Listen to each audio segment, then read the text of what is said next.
Welcome to the Key to All of This with Tim and Dylan. I'm Dylan, and this is Tim. Welcome. Hi, how's it going, Dylan? Good, and then some.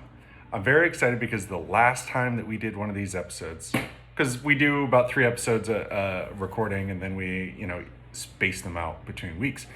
But earlier today, on the Stricter Pictures YouTube series channel, whatever you want to call it, posted a nice little video about this character. Wanga. Wanga. And with that, I also gave a little shout out that you said the next episode that you wanted to do was Bib Fortuna, kind of as a joke, but we moved that into Jabba's palace. What a great topic to start with. And what a great palace. As palaces go, it's top of the line. It has a trap door, essential for all palaces. Mm-hmm. It has large pets. Yeah. And it also has a great band. Mm-hmm. It's essentially a palace in Wonderland. I did just think of that. I did not have a note for that joke. My body is a palace in Wonderland. Your body is a palace in Wonderland. Jabba's palace. A dirty street slug has a palace and a sail barge. Mm-hmm. How? I don't know.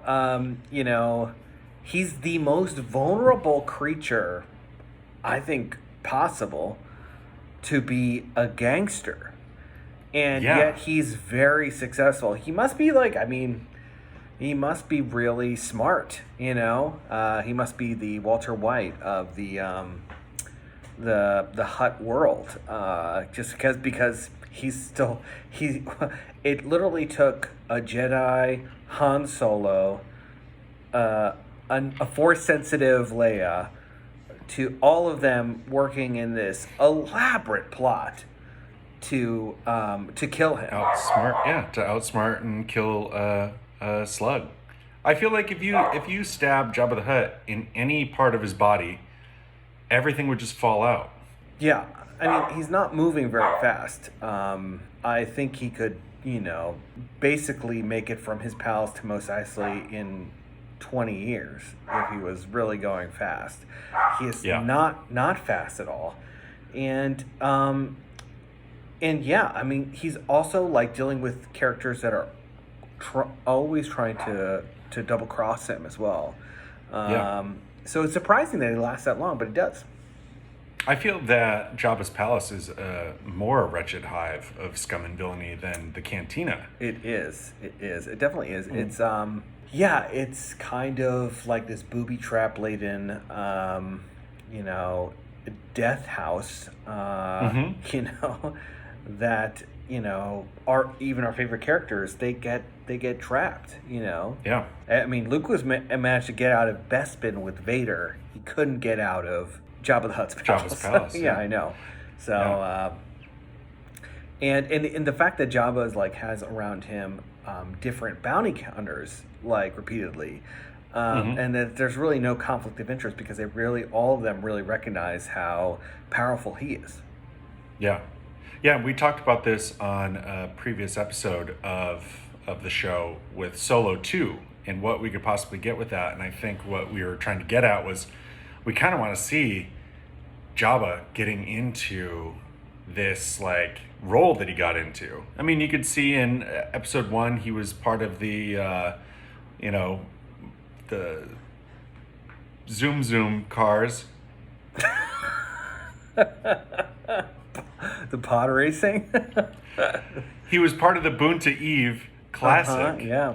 And seemed like the biggest deal, the biggest celebrity you could possibly have on Tatooine. So even dating back before where Solo 2 could have possibly taken place, Jabba was such a big deal before then. And also you look at A New Hope, why wasn't Jabba such a big deal being in Hangar 93? Or wherever? I think it's 94. 94, where the Millennium Falcon was. I feel like he should have been such a bigger deal. He owns a sail barge and his own palace. And he's the one doing dirty work to negotiate with Han Solo. It's just him and a bunch of... What is Greedo's alien race? I always forget this. Rodian. Rodian, that's right, Rodian. It's him with like 3 different Rodians that are all wearing the same outfit. Yeah. They're all wearing an identical outfit, like the same one that Greedo in the was special wearing. editions, Boba Fett shows up. Yeah. He's not in the original. Also, originally he was a large fat man in a hairy vest. Yes. That's why Han Solo says you're a wonderful human being. It's the time he was, and it wasn't an insult. So what I think is like really interesting with this is we don't see him do any dirty work. Everyone does all this dirty work for him. So we have to assume that Boba Fett and Greedo and all these other people probably were in the same situation that Han Solo was in at one point, owing Jabba the Hutt money. Do we think that Greedo or Boba Fett were so good that they were just working for him, or do you think that they were trying to pay off debts at this point? I think Boba Fett, hands down, is always going to be. He gets paid well from Jabba because Jabba's so rich that he's just like in it. He's really in it for the money. Maybe not so much Greedo. Yeah, Greedo probably owed some money. Greedo tends to be the Anthony in what's it called? No, not Anthony. Who? Sorry, I'm trying to think of my Sopranos characters. Who is? Paulie? No. Sal? No. Who is Michael? Who is Tony Soprano's nephew? Michael. Yeah. Christopher. It's Christopher. He's a Christopher Moltisanti. And you know what? Greedo just did some drugs, showed up, and was like, I don't know who's going to shoot first. Who knows? Yeah. I'm going to try, but I won't. They both got the same schnoz, and you know what? They don't fare well in both series. So I think it really fits. I'm really embarrassed. Many Saints of Newark is coming out soon, and I'm like looking up characters to see who's playing who.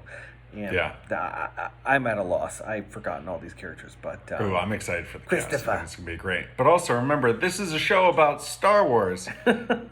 So with Jabba's palace, there's like obviously one scene that will stick out to everyone, and this is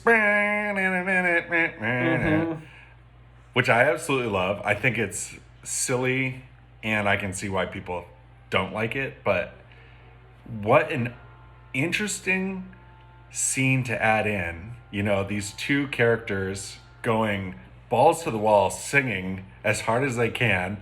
You've got like all these Twi'lek dancers, and you've got everything going on, leading to a Gamorrean guard getting eaten by a Rancor and Luke Skywalker dropping into the pit. Yes. It does a great job of showing that Jabba really doesn't care if he hurts employees of his. They're all dispensable. You know, he gets rid of droids. He gets rid of Gamorrean guards if they get a little too close to the action. It doesn't matter. That's what you kind of sign up for. There's literally no loyalty in his palace. His palace of Muppets. I think that the performance itself is great. I mean, Atlantic City levels. The Atlantic City? The Atlantic City. I'm not sure if you heard about it. It's in New Jersey. Oh, yeah. The city that never sleeps. New Jersey. The state of New Jersey is the city that never sleeps. Yeah, because no one can sleep because of the garbage trucks going by. I think you're going back to Sopranos on this one. But I know. With Jabba's Woke up palace, this morning with a full Endor moon in my eye. Oh, boy. When the Endor moon hits your eye. But you and I played a lot of Star Wars Battlefront. We played a lot of Battlefront 1 and Battlefront 2. And I think one of the best maps that they have is Jabba's Palace for both of the games. Yes, absolutely. For Heroes versus Villains, that's my favorite from Battlefront 2, of everyone just being through Jabba's Palace and it's empty. I think it would be wild if they actually had it full. it would make it so much better. And like, obviously you can't shoot people, but what a dynamic level. Yeah, You get to they're, fall they're into the all just kind Rancor of like pit watching you. That'd be great. Yeah, it'd be awesome. To have to deal with a Rancor, like, hit circle so you can roll. Oh, wait. Yep. The only way That's it. The only thing that happens is you fall into the pit. Grab a you huge hit circle, bone. you roll. Thrust it into the beast's maw. It's like there's very few options of getting out of there alive. I also love that, like, in the Bad Batch, we got to see the Rancor that went to Jabba. Well, that was Muchi. Muchi.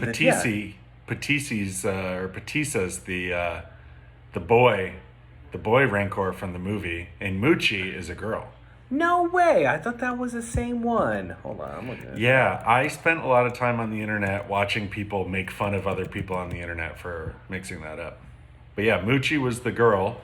So it's possible that Muchi was Patissa's mom. Okay. All right, I'm looking up Muchi now. I mean, it doesn't make sense for them to have not done that. I mean, you meet Bib Fortuna, and they sell Muchi to Bib Fortuna. So are we supposed to just expect that Jabba just buys Rancors endlessly, and that they die quick enough that you have to have a second one? That soon? Well, I'm so embarrassed that I got that wrong. We'll delete the whole episode. Oh, that's great. Yeah, let's just restart. Yeah. Every time I make a mistake, we have to. Welcome to the Key to All This with Tim and Dylan. I'm Dylan. This is Tim. And this is Muchi. We talked about this in a video earlier today. Dewanawanga. That's pretty much the whole episode. Basically.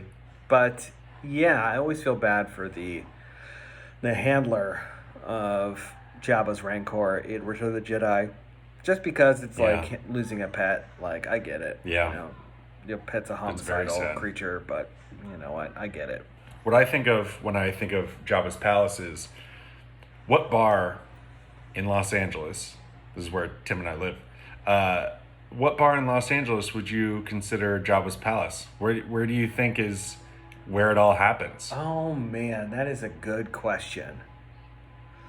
It has to be like a multi-level bar, right?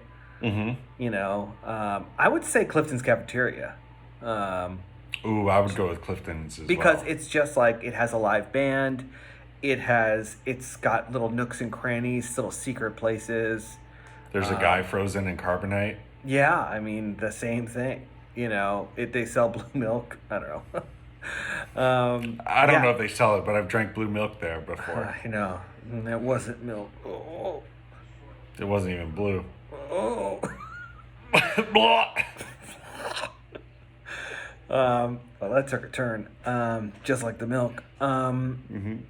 But yeah, I would say that. But what about you? Would you consider that I mean, I have to go with Clifton's after thinking that, because I think of like, I was gonna kind of go with a have a drink with me route, saying I would say probably Surly Goat, because Surly Goat is where a lot of people all went, and that's where the following of Have a Drink with Me, and start of a lot of my comedy stuff out here.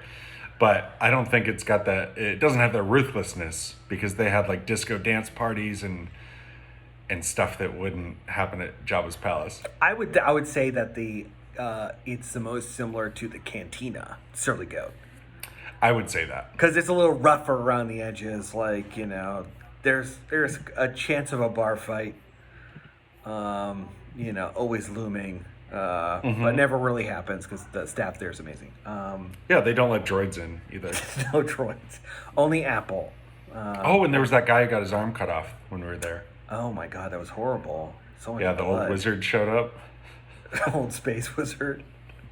Yeah, remember? Oh, I remember that, yeah. Dunsies.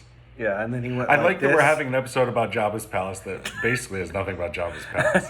But I find Jabba's palace to be one of the most interesting locations that we have, because they tried to recreate it with episode 7 with Maz's castle, and I think that they touched on it a little bit, and they tried to do the same thing with Canto Bight, where for some reason there's just like, there's so much culture in Jabba's palace in the very little amount of time that we see it, where we don't really get that amount of culture in the other places.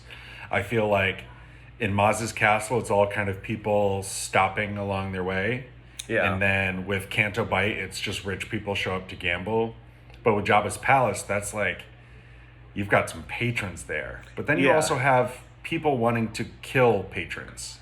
And also, it's one of those places where if you're stuck in there, you're stuck in there for good. Because it's like Salacious Crumb had to make Jabba laugh once a day, or they would kill Salacious Crumb.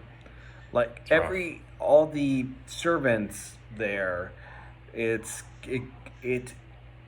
shows off the slave culture of Tatooine a little bit, where everyone's expendable. Like, you screw up, you're dead. They show 3PO them, torturing the protocol droid. Just for, I don't know why they would want to do that. They're obviously looking for a new protocol droid. I don't know why they're torturing a droid. Kind of seems a little much, but yeah, it's just a really terrible place to be in. Yeah, I will say that I have said this through the whole episode, but I love Jabba's palace, and what I love about it most is it gave us one of my favorite scenes in Star Wars history, which is the Sarlacc pit. This was my favorite part, and everyone knows I have all the Star Wars toys from the 90s, but I always reenacted the Sarlacc pit, and I cut a little hole out of wood, and I had like a toolbox, and they were up on the toolbox, and everyone was fighting for their lives and stuff, and they always survived. But yeah, just going from the palace to the sail barge, where it's just an even bigger party somehow, with Doug Sebulba serving drinks. Yeah. Just is tossing them around like he's a barkeep. I always found especially the older version of the Sarlacc pit without the beak, even more kind of intimidating, because it's like this... A little more menacing, yeah. Yeah, because it's like this vacuous hole. But I like the beak, it's kind of, adds that little extra, sense of danger, sense of beak to it. And boo! Get off the stage. And I just love the intricate plan. Is that, like, okay, Luke Skywalker knows he's going to be captured. He knows that they're going to bring him out into the sail barge. Yep. And it's all a way to have R2-D2 eject this lightsaber at him when he's on the sail barge. I mean, it's just it is a crazy plan. That he planned Leia getting captured. I mean, it's just like, I guess it all worked out. I mean, it all worked out. So who am I to judge? But it's like a reverse heist almost. Yes. Like, all you have to do is plan to be captured, and then they use this all the times in films, like Dark Knight, Joker gets captured. In Skyfall, Javier Bardem with dental issues plans to get captured. It's very much a trope of like, oh, you think they've lost, they've won. But in this case, it's the heroes doing that. Yeah. Yeah, pretty crazy. I love it. Any other comments on Jabba's palace? No, just that I booked the Airbnb there, and I'm excited to really see what their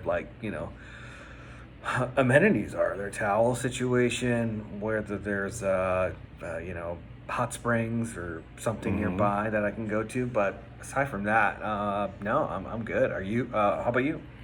Yeah, I'm good. I do want to know, what rating did Jabba's palace have on Airbnb?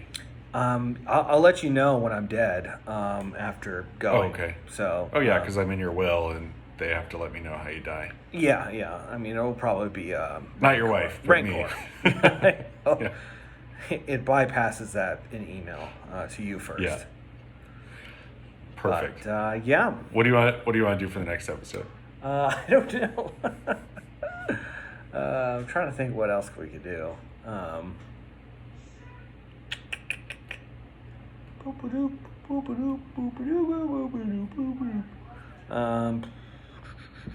Rogue One? Yeah, I'm down to go in Rogue One. Yeah. All right, cool. All right, join us next time. Actually, let me say goodbye first.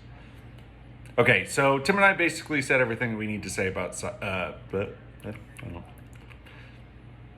So Tim and I basically said anything that we have to say about Jabba's palace, sail barge, everything in between.